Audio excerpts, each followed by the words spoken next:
Друзья, сегодня будет небольшой эксперимент. Никакого брожения, никакой дистилляции или ректификации. Только готовая алкогольная основа и 3 популярных набора для настаивания. Проверим, действительно ли из подобных смесей можно получить хороший напиток. Или положительные отзывы в интернете слишком уж преувеличены.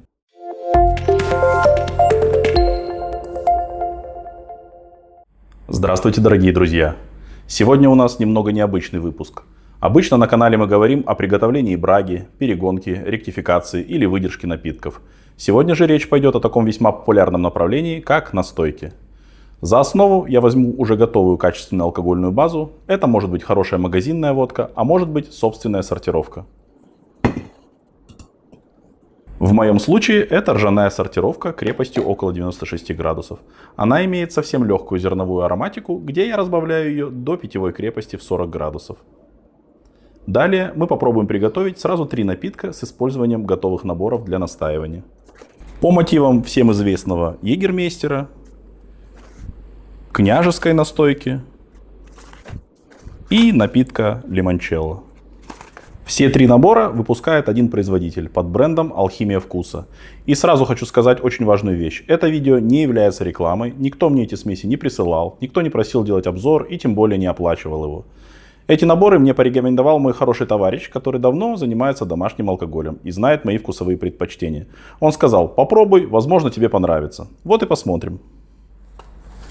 Кстати, небольшой момент. С этим производителем я уже сталкивался.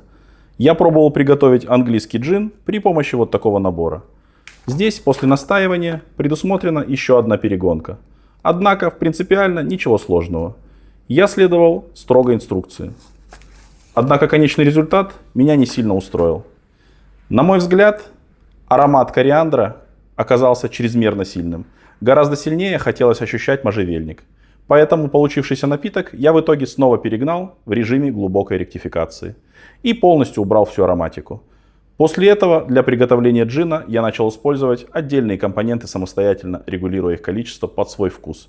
Именно поэтому в голову мне пришла идея снять сегодняшнее видео в формате честного эксперимента. Например, к этому набору лимончелло у меня сейчас больше всего вопросов. Даже через прозрачное окно упаковки видно, что здесь присутствуют не только кусочки цедры, но и семечки, остатки плодоножек и другие элементы. Возможно, это совершенно не повлияет на конечный результат, а возможно наоборот. Я не знаю. Именно поэтому эксперимент и интересен. Обычный лимончелло я готовлю совершенно иначе. Использую свежую цедру, аккуратно снятую овощечисткой. Поэтому сравнить мне будет с чем. Я решил немного увеличить концентрацию относительно рекомендаций производителя. Для настоек княжеской и егермейстер использую по 2 упаковки на 3 литра готовой сортировки. Дополнительно доливаю примерно 100 мл, чтобы компенсировать неизбежные потери спирта на впитывание ингредиентами. В итоге рассчитываю получить около 3 литров готового напитка каждого вида. Для лимончелло никаких изменений по концентрации делать не стал. Здесь придерживаюсь классической дозировки. По инструкции одна упаковка рассчитана на пол-литра 40-градусной сортировки, после чего обычно добавляется еще около пол-литра сахарного сиропа. Я же немного изменяю технологию. Отдельный сироп готовить не буду. Декстрозу добавлю сразу в готовый напиток и полностью растворю уже в нем. Не знаю, даст ли это какой-то заметный эффект в лучшую или худшую сторону, но мне такой способ нравится больше. Кстати, первое наблюдение относительно смеси егермейстер. Буквально сразу после погружения мешочка с ингредиентами для настойки цвет начал проявляться очень интенсивно. Если честно, это наталкивает на определенные мысли. Производитель указал, что в состав входит сахарный колер E150D, но как по мне, с этим самым колером переборщили. Это исключительно мое субъективное предположение. Посмотрим, каким окажется итоговый результат после настаивания.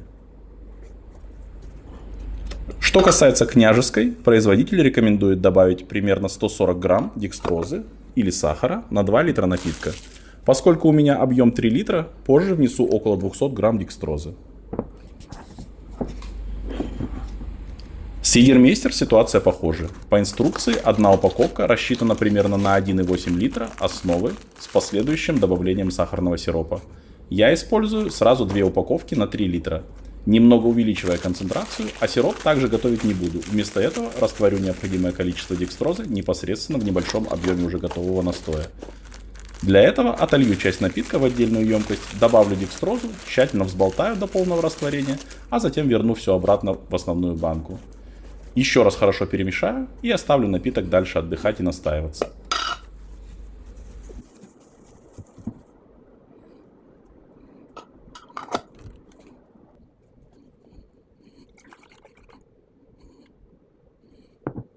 Теперь остается ждать. Производитель рекомендует выдержку от 7 до 14 дней. Я не собираюсь ориентироваться только на календарь. Начиная примерно с 7-го дня, я буду ежедневно оценивать аромат. Как только посчитаю его достаточно насыщенным, прекращу настаивание.